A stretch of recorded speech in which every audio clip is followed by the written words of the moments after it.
আজ আমি একটা দারুণ স্বাদের চিকেন রেসিপি নিয়ে চলে এসেছি। আর এই রেসিপিটা কিন্তু খুব সহজভাবে তাড়াতাড়ি আপনারা তৈরি করে নিতে পারবেন। বাড়িতে যদি কোনো গেস্ট আসে তাদেরকে এই চিকেন রেসিপিটি অবশ্যই তৈরি করে দিতে পারেন, খেতে দুর্দান্ত স্বাদ হয়। তাহলে চলুন ভিডিওটি শুরু করা যাক। চিকেনের রেসিপিটি তৈরি করার জন্য গ্যাসে আমি একটা কড়াই বসিয়ে দিয়েছি, তার মধ্যে দিয়ে দিচ্ছি পরিমাণ মতো সর্ষের তেল। তেলটা আপনারা কম বেশি করে দিতে পারেন। আর দিয়ে দিলাম 1 টেবিল চামচ চিনি। এখানে ফোড়নে দিয়ে দিচ্ছি গোটা শুকনো লঙ্কা আর গোটা গরম মশলা। এবার ফোড়নটা কয়েক সেকেন্ড ভেজে নেব। তারপর এখানে আমি নিয়ে নিয়েছি 3টে বড় সাইজের কুচিয়ে রাখা পেঁয়াজ। পেঁয়াজটাও তেলের মধ্যে দিয়ে নাড়াচাড়া করে নিচ্ছি। প্রিয় দর্শক বন্ধুরা, ভিডিওটি স্কিপ না করে পুরোটা দেখারই অনুরোধ রইল। ভালো লাগলে লাইক, শেয়ার ও সাবস্ক্রাইব করে পাশে থাকবেন। পেঁয়াজটা হালকা ভাজা ভাজা হয়ে গেলে আমি এখানে যোগ করব আদা রসুন পেস্ট 3 টেবিল চামচ। আর এটা আমি মিক্সিতে পেস্ট করে নিয়েছি। তারপর পেঁয়াজের সঙ্গে ভালো করে কষিয়ে নিচ্ছি। আর এই মশলাটা কিন্তু একটু টাইম নিয়ে কষিয়ে নিতে হবে। আদা রসুনের কাঁচা গন্ধটা চলে যাওয়া পর্যন্ত এটা কষিয়ে নিচ্ছি। আর এখানে আমি নিয়ে নিয়েছি কাঁচা লঙ্কা বাটা, আর নিয়ে নিয়েছি একটা বড় সাইজের টমেটো পেস্ট। এরপর সব কিছু আবারও মিলিয়ে নিচ্ছি। এবার আমি এখানে কিছু মশলা অ্যাড করছি।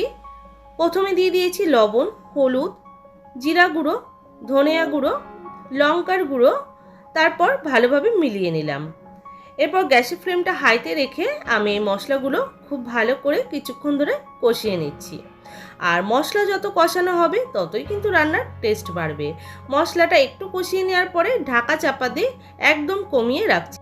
ঢাকাটা উঠিয়ে নিয়েছি আর মশলাটা আমি আবারও একটু মিলিয়ে নিচ্ছি। এই মশলাটা কিন্তু আমি 5 থেকে 6 মিনিট খুব ভালো করে কষিয়ে নিয়েছি। আর মশলা যত কষানো হবে ততই কিন্তু রান্নার টেস্ট বাড়বে। মশলা আমার পুরোপুরি কষিয়ে নেওয়া হয়ে গেছে। এরপর মাংসটা আমি লবণ, হলুদ, লঙ্কার গুঁড়ো আর টক দই, সামান্য পরিমাণে সর্ষের তেল দিয়ে ভালো করে মাখিয়ে 1.5 ঘন্টা রেস্টে রেখেছিলাম। সেই মাংসটাই দিয়ে দিলাম। এরপর মশলার সঙ্গে মাংস ভালো করে মিলিয়ে নিচ্ছি।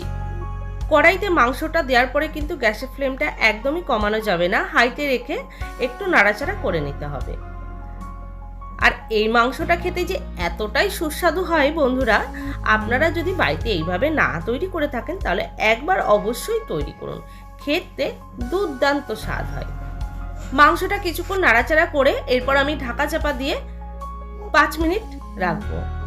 একদম গ্যাসের ফ্লেমটা কমিয়ে ঢাকা চাপা দিয়ে 5 মিনিট রান্নাটা করে নিচ্ছি। ঢাকাটা তুলে নিলাম। দেখুন মাংস থেকে কিন্তু অনেকটাই জল বেরিয়ে গেছে। আর এই মাংসটা কষাতে কষাতেই যে জলটুকু আছে সেটুকু টানিয়ে নিতে হবে। আমি কিন্তু প্রথমে জল দিয়ে কষাচ্ছি না, এটা শুধু মাংস থেকে যে জলটা বেরোবে সেই জলের মধ্যেই এই মাংসটা পুরোপুরি কষিয়ে নেব। মাংসগুলো ভালোভাবে কষিয়ে নেওয়া হয়ে গেছে। আর এখানে আমি দিয়ে দেব 1 বাটি মতো গরম জল। অবশ্যই গরম জলটা এখানে ইউজ করবেন, তাহলে ভালো হবে। তারপর মিলিয়ে নিলাম। এরপর গ্যাসের ফ্লেমটা হাইতে রেখে ঢাকা চাপা দিয়ে আমি 4 মিনিট মতো ফুটিয়ে নিচ্ছি। ঢাকনাটা উঠিয়ে নিলাম। তারপর মাংসটা আবারও মিলিয়ে নিচ্ছি। আর আমি যেহেতু মাংসতে গ্রেভিটা একদমই কম রেখেছি, তার জন্য জলের পরিমাণটা একদম কম দিয়েছি। আর মাংসটা আমার রান্না হয়ে গেছে। নামানোর আগে আমি একটু ঘি দিয়ে মিলিয়ে নেব।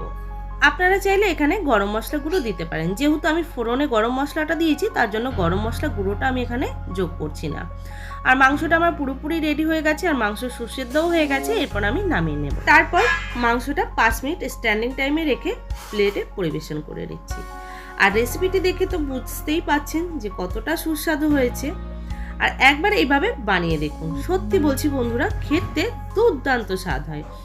আপনারা এটা পোলাও, ফ্রাইড রাইস, ভাত, রুটি, লুচি সব কিছুর সঙ্গে কিন্তু খেতে অসাধারণ লাগে। একবার বাড়িতে ট্রাই করবেন। আর বাড়িতে ট্রাই করলে কিন্তু অবশ্যই কমেন্ট করে জানাবেন। সবাই ভালো থাকবেন, সুস্থ থাকবেন। ধন্যবাদ।